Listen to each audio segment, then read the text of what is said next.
Saint angel of cross 1846ல Spain நாட்டுல பிறந்திருக்காங்க.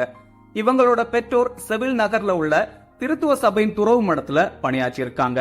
தந்தை சமையல் பணியாளராகவும் தாய் துணிகளை சுத்தம் செய்யக்கூடியவராகவும் பணியாற்றியிருக்காங்க. ஏஞ்சலோ தன்னோட 12வது வயசுல காலணிகள் தயாரிக்கும் தொழிற்சாலையில வேலைக்கு சேர்ந்திருக்காங்க. அந்த தொழிற்சாலையின் மேற்பார்வையாளராக இருந்த ஆண்டனியோ மெல்டிண்டாங்கிற பெண்மணி பக்தி உள்ளவரா இருந்திருக்காங்க. அவங்க தான் ஏஞ்சலோவை ஜெபமாலை ஜெபிக்கவும் புனிதர்களோட வரலாற்றை படிக்கவும் ஊக்கப்படுத்தியிருக்காங்க.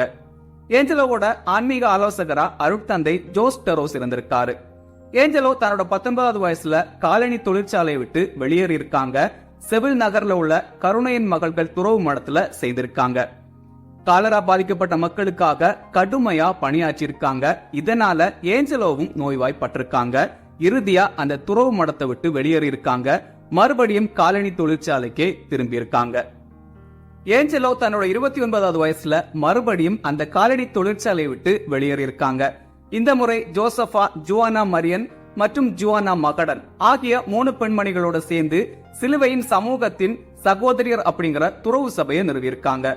அந்த துறவு சபையின் இயக்குனரா அருட்தந்தை ஜோஸ் டெரோஸ் நியமிக்கப்பட்டிருக்காரு.